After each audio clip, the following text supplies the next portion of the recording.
Hello friends, welcome to my YouTube channel. आज के video में हम बात करेंगे यहाँ पे जो न्यू वैकेंसी निकल के आई स्टेट बैंक ऑफ इंडिया की तरफ से। यहाँ पे जो रिक्वायरमेंट है सर्कल बेस्ड ऑफिसर्स के लिए। यहाँ पे एडवर्टाइजमेंट नंबर, रजिस्ट्रेशन, यहाँ पे एप्लीकेशन फॉर्म, पेमेंट यहाँ पे दिया है। स्टार्ट हो जाएगा 9 मई 2025 और इसका लास्ट डेट रहेगा 29 मई 2025 को। यहाँ पे जैसे कि इसे ऑफिशियल वेबसाइट है, आपको डिस्क्रिप्शन में आपको लिंक प्रोवाइड कर दूंगा। इसके बाद अलग अलग कैटेगरी के हिसाब से यहाँ पे आपको दिया रहेगा। जिस जो भी स्टेट के लिए आप आवेदन करेंगे उसके लिए आपको लोकल लैंग्वेज आना कंपलसरी है। यहाँ पे जो रिक्वायरमेंट है, टोटल वैकेंसी यहाँ पे 2600 है। अलग अलग पोस्ट अलग अलग कैटेगरी के हिसाब से, अलग अलग स्टेट के हिसाब से आपको देखने को मिलेगा। आपको कितना जैसे कि रिजर्वेशन, कितना डिसेबिलिटी, पर्सन विद डिसेबिलिटी रहे, कितना वैकेंसी है, ये सब आपको देखने को मिलेगा। कितना आपका रिजर्वेशन रहेगा ये सब दिया हुआ है। इसके बाद एलिजिबिलिटी अगर आप देखेंगे, ग्रेजुएशन होना चाहिए किसी भी यूनिवर्सिटी से। और और और जैसे कि candidate passing qualification medical, engineering, chartered accountant would be also eligible, वो भी अप्लाई कर सकते हैं। यहाँ पे जैसे कि नॉट बिलो 21, मिनिमम आपका 21 ईयर होना चाहिए और 30 ईयर आपका होना चाहिए, उसके ऊपर आपका नहीं होना चाहिए। एज रिलैक्सेशन कितना मिलेगा आपको ये दिया हुआ है। इसके बाद यहाँ पे आपका वर्क एक्सपीरियंस है। यहाँ पे post essential academic qualification, minimum आपका 2 ईयर एक्सपीरियंस दिया हुआ है। इसके बाद आपका यहाँ पे काउंट होके आएगा। आप जैसे कि एक बार अच्छे से देख लेना। जो भी यहाँ पे मेन इंफॉर्मेशन है मैंने आपको जैसे कि बता दिया है। आपको जैसे कि और भी जानकारी जानना रहेगा, आपको नोटिफिकेशन डिस्क्रिप्शन में आपको लिंक दिया रहूँगा, जैसे कि डाउनलोड करके देख सकते हो। और डिस्क्रिप्शन में ही आपको फॉर्म अप्लाई लिंक भी प्रोवाइड करूँगा। जैसे आप फॉर्म अप्लाई लिंक पे क्लिक करेंगे, आपका ऐसा इंटरफेस आएगा। इसके बाद यहाँ पे स्टेट बैंक ऑफ इंडिया लिखा रहेगा, रिक्वायरमेंट है ऑफ सर्कल बेस्ड ऑफिसर रहेगा। यहाँ पे जैसे कि स्टार्टिंग डेट 9 मई 2025, इसका लास्ट डेट रहेगा 29 मई 2025 और डेट एक्सटेंड होता है यहाँ पे लिख के आ जाएगा। इसके बाद यहाँ पे आपको click here for new registration पे जैसे आप क्लिक करेंगे, यहाँ पे आपको 6 स्टेप में यहाँ पे आपको कंप्लीट करना रहेगा। पहले यहाँ पे बेसिक इन्फॉर्मेशन, उसके बाद फ़ोटो सिग्नेचर, उसके बाद डिटेल, फोर्थ में प्रीव्यू, फिफ्थ में अपलोड और सिक्स में पेमेंट आपको करना रहेगा। यहाँ पे पहले बेसिक इन्फॉर्मेशन है, यहाँ पे फुल नेम, यहाँ पे जैसे कि फर्स्ट नेम, अपना कैंडिडेट का फर्स्ट नेम कंफर्म कर देना। इसके बाद मिडल नेम कंफर्म कर देना। अगर मिडल नेम नहीं रहेगा यहाँ पे ब्लैंक छोड़ना। इसके बाद लास्ट नेम कंफर्म कर देना। यहाँ पे आपका पूरा नाम लिख के आ जाएगा। इसके बाद कैंडिडेट का मोबाइल नंबर जो वैलिड आना चाहिए, यहाँ पे मोबाइल नंबर कंफर्म कर देना। इसके बाद अल्टरनेटेड मोबाइल नंबर, कोई दूसरा मोबाइल नंबर आप दे सकते हो, नहीं दोगे तो भी चलेगा। इसके बाद ईमेल आईडी फिलअप करना रहेगा। ईमेल आईडी इस प्रकार का आपको लिखना रहेगा, जो @ के पहले रहता है यहाँ पे आपको लिखना रहेगा, और @ के बाद जो भी रहता है, जो भी डोमेन जैसे कि gmail.com, hotmail.com, in.com जो भी रहेगा यहाँ पे आप सिलेक्ट कर लेना। इसके बाद कंफर्म ईमेल आईडी में यहाँ पे आपको पूरा ईमेल लिख देना। इसके बाद कैप्चा फिल करके सेव एंड नेक्स्ट पे क्लिक करना। यहाँ पे लिख के आएगा, are you sure the data enter is correct. इसका ये मतलब है आप जैसे कि आपने जो जो इन्फॉर्मेशन फिलअप किया है ये सब सही है। अगर आपका एक एक स्पेलिंग अच्छे से चेक कर लो, अगर आपका कुछ भी गलती हुआ रहेगा उसे जाके करेक्ट कर लेना, बाद में आप करेक्शन नहीं कर पाओगे। अगर आपका कुछ एडिट करना रहेगा, कैंसिल पे क्लिक करके आप उसे जैसे कि एडिट कर लेना। अगर आपका सब सही रहेगा, यहाँ पे ओके पे क्लिक करके सेव एंड नेक्स्ट पे क्लिक करना। इसके बाद यहाँ पे जो आपका ग्रीन कलर का देखने को मिलेगा, आपका रजिस्ट्रेशन पासवर्ड आपको देखने को मिलेगा। आपके मोबाइल नंबर, ईमेल आईडी पे भी आ जाएगा। इसके बाद यहाँ पे आपको जैसे कि कैंडिडेट का फोटोग्राफ और सिग्नेचर और यहाँ पे लाइव फ़ोटो यहाँ पे अपलोड करना रहेगा। इसका मैं आपको डायमेंशन आपको बता देता हूँ। यहाँ पे जैसे कि अगर आपको गाइडलाइन जैसे कि जानना रहेगा, इस पर क्लिक करना। यहाँ पर जैसे आपका पीडीएफ ओपन हो जाएगा। फोटोग्राफ में यहाँ पे जैसे कि रिसेंट साइज फोटोग्राफ आपका होना चाहिए, यहाँ पे दिया हुआ वाइट बैकग्राउंड में आपका होना चाहिए। इसके बाद यहाँ पे डायमेंशन में अगर आप देखेंगे 200 इसका विड्थ रहेगा, हाइट इसका 230 रहेगा, 20 KB से 50 KB के बीच में अपलोड करना रहेगा। इसके बाद यहाँ पे आपको जैसे कि सिग्नेचर भी आपको वाइट पेपर पे ब्लैक इंक पेन से करना रहेगा। इसका साइज़ रहेगा डायमेंशन पिक्सल में 140 विड्थ रहेगा, हाइट इसका 60 रहेगा, 10 KB से 20 KB के बीच में आपको अपलोड करना रहेगा। इसके बाद यहाँ पे लेफ़्ट थंब भी अगर आप, जैसे कि मैं आपको बता देता हूँ, यहाँ पे इसका साइज़ जैसे कि वाइट पेपर पे लेफ़्ट थंब आपको इम्प्रेशन वाइट पेपर पे ब्लैक या ब्लू इंक से आपको करना रहेगा। इसका साइज़ पिक्सल में 240 मल्टीप्लाई 240। अगर आप सेंटीमीटर में देखोगे तो 3 centimetre multiply 3 centimetre width height रहेगा। 20 KB से 50 KB के बीच में आपको अपलोड करना रहेगा। इसके बाद हैंड राइटिंग डिक्लेरेशन, आपको यहाँ पे जैसे कि इंग्लिश क्लियरली वर्ड में आपको लिखना रहेगा वाइट पेपर पे ब्लैक इंक पेन से। इसका डायमेंशन रहेगा पिक्सल में, इसका विड्थ रहेगा 800, इसका हाइट रहेगा 400। अगर आप सेंटीमीटर में आप कर रहे हो, इसका विड्थ रहेगा 10 सेंटीमीटर, हाइट रहेगा 5 सेंटीमीटर। 50 KB से 100 KB के बीच में आपको अपलोड करना रहेगा। और डिक्लेरेशन में आपको लिखना क्या रहेगा, आई कॉमा अपना पूरा नाम, कॉमा डालना, hereby declare that all the information submitted by me in the application form is correct, comma डालना, true and valid, I will present the supporting document as and when required. ये आपको जैसे कि लिखना रहेगा। यहाँ पर फ़ोटो को रिसाइज करने के बाद यहाँ पे अगर आपको कुछ भी दिक्कत आता है फ़ोटो सिग्नेचर और लेफ्ट हैंड डिक्लेरेशन अपलोड करने में, आपको डिस्क्रिप्शन में ही आपको लिंक में प्रोवाइड किया हूँ, जाके देख सकते हो। 4-5 मिनट का वीडियो रहेगा और जैसे आपका रिसाइज हो जाएगा इसे अपलोड कर देना फ़ोटो सिग्नेचर। इसके बाद यहाँ पे आपको जैसे कि फ़ोटो और सिग्नेचर अपलोड करने के बाद यहाँ पे आपको लाइव फ़ोटो अपलोड करना रहेगा। अगर आपके घर में कोई एक ही मोबाइल रहेगा, इसका स्क्रीनशॉट लेना। स्क्रीनशॉट लेने के बाद आप गूगल पे चले जाना। गूगल पे जाने के बाद आप यहाँ पे क्लिक करना और फ़ोटो जो आपने स्क्रीनशॉट लिया था वहाँ पे अभी अपलोड करेंगे, वहाँ पे एक लिंक आएगा। यहाँ पे जैसे आप लिंक पे क्लिक करेंगे, यहाँ पे जैसे आप लिंक पे क्लिक करने के बाद यहाँ पे आपको कैप्चर फ़ोटो दिया रहेगा। जैसे आप क्लिक करेंगे आपका फ्रंट कैमरा ओपन हो जाएगा। आप फ़ोटो क्लिक करके आप जैसे कि 10 सेकंड बाद यहाँ पे आपका अपलोड हो जाएगा। आप उसी वेबसाइट पे दोबारा जाना, यहाँ पर जो दोनों बॉक्स दिया था आप उस पर क्लिक करके आगे बढ़ जाना। इसके बाद यहाँ पे circle you want to apply, कौन से सर्कल के लिए यहाँ पे आपको आवेदन करना है, इसका आपको लोकल लैंग्वेज आना कंपलसरी है। यहाँ पे आपका जैसे कि 10th और 12th में stand, do you have 10th और 12th marksheet certificate evidence study local language, आपके पास 10th और 12th में आपको स्टडी करना कंपलसरी है।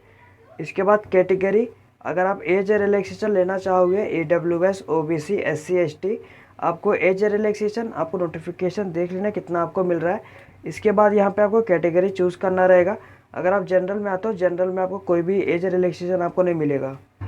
इसके बाद अगर आप OBC क्लिक करते हो, आपके पास नॉन क्रिमिनल आपका होना चाहिए। सब कास्ट यहाँ पे अगर हिंदू रहेंगे, जो भी आपका कास्ट रहेगा यहाँ पे आप दे देना। इसके बाद इकोनॉमिक वीकर सेक्शन रहेंगे तो यहाँ पे या जैसे कि दे सकते हो। ये सब फिलअप करने के बाद are you person with backbencher disability और अबाव 40% और अबाव उसके ऊपर रहेंगे तो यस पे क्लिक करना, टाइप ऑफ डिसेबिलिटी चूज़ करना। इसके बाद यहाँ पे आपको जैसे कि चूज़ करना, यहाँ पे टाइप ऑफ डिसेबिलिटी आप जैसे कि चूज़ करना, जो भी यहाँ पे आप चूज़ किए रहेंगे।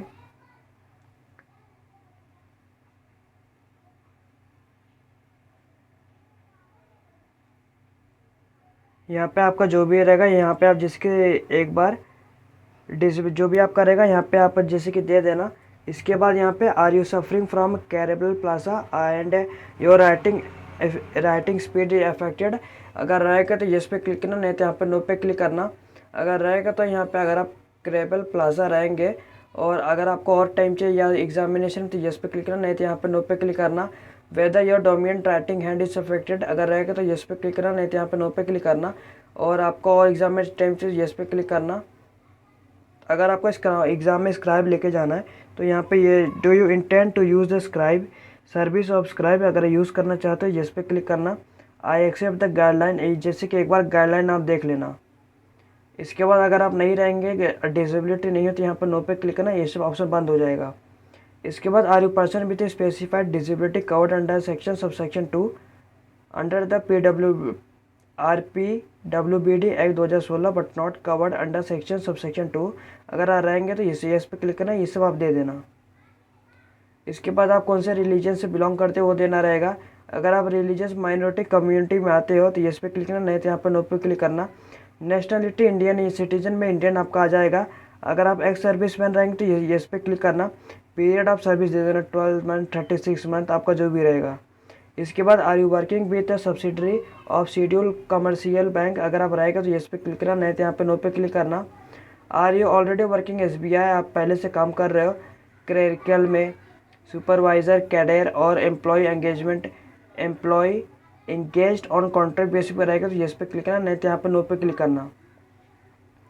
Are you early employment state bank of India में, जैसे कि अर्ली एम्प्लॉयमेंट हुए हैं एसोसिएटेड बैंक में, और एम्प्लॉय प्रोविजन प्रोविजनली एंगेज्ड और कॉन्ट्रैक्ट बेसिस में इन SBI और existed from the bank in officer cadre, अगर आप पहले से यहाँ पे काम कर रहे हो येस पे क्लिक करना, नहीं तो यहाँ पे नो पे क्लिक करना। Have you early employment in state bank of India and resigned, आप जैसे कि नौकरी आपको मिली, आपने रिज़ाइन कर चुका है तो येस पे क्लिक करना, नहीं तो यहाँ पे नो पे क्लिक करना। Is are there adviser report regarding character and antecedent moral aptitude रहेगा तो येस पे क्लिक करना, नहीं तो यहाँ पे नो पे क्लिक करना। Do you have record of default repayment of loan credit card, आपका जैसे कि डिफ़ॉल्ट हुआ है लोन में, जैसे कि क्रेडिट कार्ड इशू, कुछ भी इशू आपका, जैसे कि whose name adviser report of civil और अदर एक्सटर्नल एजेंसी, अगर आप रहेगा तो येस पे क्लिक करना, नहीं तो यहाँ पे नो पे क्लिक करना। State UT to ex service, आप कौन से, जैसे कि state UT to which the examination centre belong, आपका जो भी नज़दीकी रहेगा, आप कहाँ स्टेट एग्ज़ाम देना चाहोगे वो सिलेक्ट करना, आपका स्टेट का कोड आ जाएगा, यहाँ पे स्टेट सेंटर ऑफ एग्ज़ामिनेशन जो भी आपके नज़दीकी रहेगा वहाँ पे सिलेक्ट करना। इसके बाद यहाँ पे आपको जैसे कि I intend to bring my ID when appearing for the examination, I जैसे कि यहाँ पे जो आप ID दोगे, यहाँ पे आपको एग्ज़ामिनेशन वो लेके कंपलसरी आपको जाना रहेगा। यहाँ पे अगर आप जैसे कि Aadhaar card, PAN card, passport, driving licence, voter ID जो भी यहाँ पे आप सिलेक्ट करेंगे वहाँ पे आपको लेके जाना रहेगा। एग्जाम्पल यहाँ पे आप आधार कार्ड चूज़ किए हो तो यहाँ पे आपको आधार कार्ड का नंबर यहाँ पे लिखना रहेगा। इसके बाद यहाँ पे जैसे कि डेट ऑफ बर्थ आपको यहाँ पे जैसे कि लिखना रहेगा, पहला डे, फिर मंथ, यहाँ पे ईयर लिखना रहेगा, यहाँ पे एज काउंट होके आएगा। इसके बाद अपना जेंडर लिखना। इसके बाद do you have twin brother sister, भाई बहन रहेंगे तो येस पे क्लिक करना। जेंडर है उनका सिलेक्ट करना, कौन सा जेंडर है, यहाँ पे उनका नेम लिख देना, अगर नहीं है तो यहाँ पे नो पे क्लिक करना। इसके बाद अपना मैरिटल स्टेटस आपको देना रहेगा, अगर आप मैरिड रहेंगे तो ये स्पाउस नेम आप दे सकते हो, नहीं दोगे तो भी चलेगा। यहाँ पे आप फादर्स नेम, फादर का फर्स्ट नेम, फादर का मिडल नेम, यहाँ पे आपको फादर का लास्ट नेम यहाँ पे आपको देना रहेगा। जैसे कि यहाँ पे आप ऐसे आपको मदर नेम, मिडल नेम और last name, first name, middle name, last name mother का यहाँ पे आपको देना रहेगा। इसके बाद यहाँ पे एड्रेस फॉर करस्पॉन्डिंग, करस्पॉन्डेंस मतलब जहाँ पे आप रह रहे हो वहाँ का एड्रेस, एड्रेस 1, एड्रेस 2, एड्रेस 3 में आपको पूरा एड्रेस फिलअप कर लेना। यहाँ पे आप डिस्ट्रिक्ट चूज़ करना, आप कौन से डिस्ट्रिक्ट से बिलोंग करते हो। यहाँ पे आपका स्टेट चूज़ करना, कौन से स्टेट से यहाँ पे आप बिलोंग करते हो। इसके बाद यहाँ पे अपना पिन कोड दे देना, आपका जैसे कि डेटा, एक्चुअल डेटा जो भी आपका रहेगा वही फिलअप करना रहेगा। अगर कुछ भी डेटा मिसमैच रहता है आपका फॉर्म रिजेक्ट हो जाएगा। इसके बाद करस्पॉन्डिंग एड्रेस मतलब जहाँ पे आप रह रहे हो।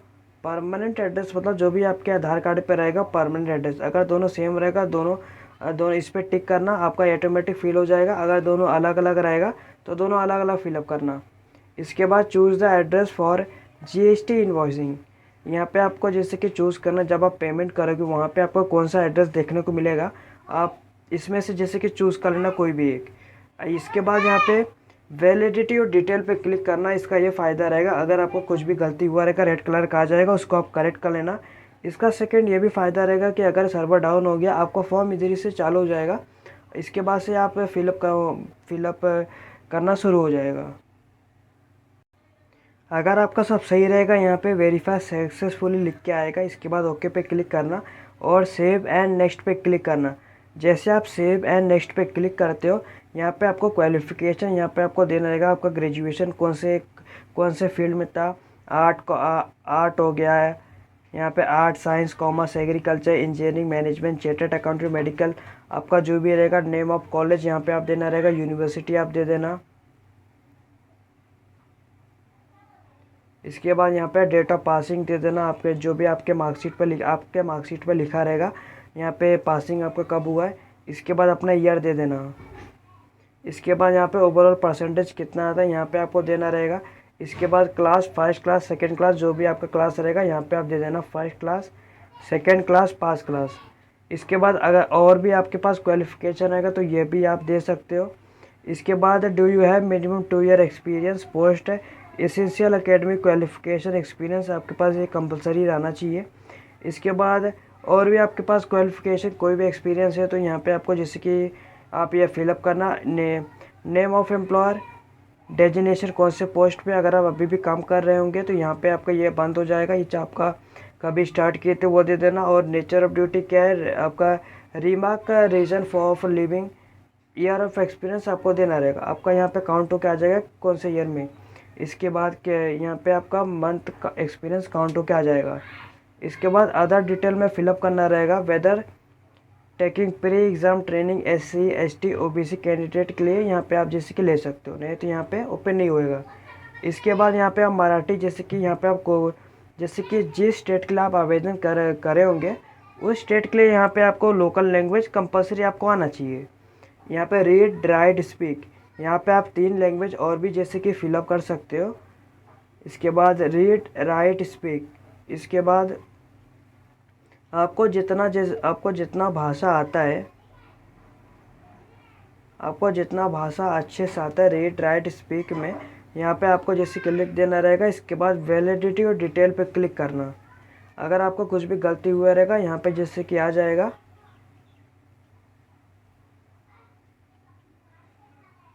यहाँ पे आप जैसे कि आपका ये आपको फिलअप कंपलसरी करना रहेगा। फिलअप करके अगर कुछ भी गलती हुआ रहेगा यहाँ पे आप आगे नहीं जा पाओगे। अगर आपका सब सही रहेगा यहाँ पे वेरीफाई सक्सेसफुल लिख के आएगा। इसके बाद ओके पे क्लिक करना और सेव एंड नेक्स्ट पे क्लिक करना। जैसे आप यहाँ पे आप सेव एंड नेक्स्ट पे क्लिक करते हो आपका प्रीव्यू ऑप्शन ऑन हो जाएगा। जैसे कि एक एक स्पेलिंग आप अच्छे से चेक कर लेना, आपका कुछ भी गलती हुआ रहेगा उसे जैसे कि करेक्ट कर लेना। एग्जाम्पल जैसे कि एक एक स्पेलिंग अच्छे से चेक कर लेना, बाद में आप करेक्शन नहीं कर पाओगे। अगर आपको जैसे कि कुछ भी गलती हुआ रहेगा बैक जाके उसको करेक्शन कर लेना। अगर आपका सब सही रहेगा यहाँ पे कंप्लीट रजिस्ट्रेशन पे क्लिक करना। यहाँ पे वही लिखा हुआ है on completion of registration no change of detail already entered will permitted, और चेंज नहीं कर पाओगे। अगर आपका सब सही रहेगा ओके पे क्लिक करना और are you sure to continue, दोबारा यहाँ पे ओके पे क्लिक करना रहेगा अगर आपका सब सही रहेगा तो। इसके बाद यहाँ पे आपको आईडी प्रूफ है, जैसे कि पीडी, यहाँ पे आपको आईडी प्रूफ में जैसे कि आधार कार्ड जो भी यहाँ पे अपलोड किए थे यहाँ पे आपको अपलोड करना रहेगा PDF के फॉर्म में। यहाँ पे जैसे कि डेट ऑफ बर्थ, 10th का मार्कशीट यहाँ पे अपलोड कर सकते हो। जॉब प्रोफाइल यहाँ पे जो भी रहेगा यहाँ पे अपलोड करना रहेगा। यहाँ पे आपको ब्रीफ रिज्यूम में आप अपलोड करना रहेगा। और यहाँ पे एजुकेशनल सर्टिफिकेट है, relevant marksheet, degree certificate PDF के फॉर्म में यहाँ पे अपलोड करना रहेगा। एक्सपीरियंस सर्टिफिकेट अपलोड करना रहेगा। फॉर्म 16 PDF अपलोड करना रहेगा। स्लिप पे सैलरी स्लिप PDF अपलोड करना रहेगा। लेफ्ट थंब और हैंड राइटिंग डिक्लेरेशन और photo signature left thumb hand writing declaration. इसमें से कुछ भी दिक्कत आता है डिस्क्रिप्शन में लिंक मिलेगा, आप जाके अपलोड कर सकते, जैसे कि देख सकते हो कैसे रिसाइज कर सकते हैं। यहाँ पे सब अपलोड करने के बाद यहाँ पे आपका जैसे कि कुछ भी गलती हुआ रहेगा यहाँ पे अपलोड नहीं होएगा। इसके बाद यहाँ पे जैसे कि जो कैप्चा दिया रहेगा कैप्चा पे यहाँ पे फिलअप करके सेव एंड नेक्स्ट पे क्लिक करना। इसके बाद यहाँ पे ओके पे क्लिक करना। ओके पे क्लिक करने के बाद यहाँ पे आपको लास्ट है जैसे कि पेमेंट आपको यहाँ पे करना रहेगा। आपके अलग अलग कास्ट के अकॉर्डिंग यहाँ पे आपको जैसे कि यहाँ पे पेमेंट आ जाएगा। कैप्चा फिलअप करके सबमिट पे क्लिक करना। आप जैसे कि पेमेंट पे गेटवे पे आ जाओगे। UPI द्वारा internet banking, debit card, credit card आसानी से आप पेमेंट कर सकते हो। पेमेंट करने के बाद इसी वेबसाइट पे दोबारा आना। यहाँ पे एप्लीकेशन प्रिंट आउट लिखा हुआ है, रजिस्ट्रेशन और पासवर्ड डाल के यहाँ पे आप एप्लीकेशन प्रिंट आउट निकाल लेना। और पेमेंट का स्टेटस भी आप देख सकते हो कि आपका क्या पेमेंट का स्टेटस रहेगा। इसी तरह मैंने आपको बता दिया स्टेट बैंक ऑफ इंडिया का जो यहाँ पे जो फॉर्म आया है, मैं कैसे step by step form fill up कर सकते हैं मैंने आपको बता दिया है। अगर आपको कुछ भी डाउट आता है, दिक्कत आता है, कमेंट में पूछ लेना। Within a free hour मैं आपको पूरी कोशिश करूँगा रिप्लाई करने की। अगर आपको ये वीडियो अच्छा लगा तो लाइक शेयर सब्सक्राइब करिए, चैनल को फॉलो करिए और धन्यवाद।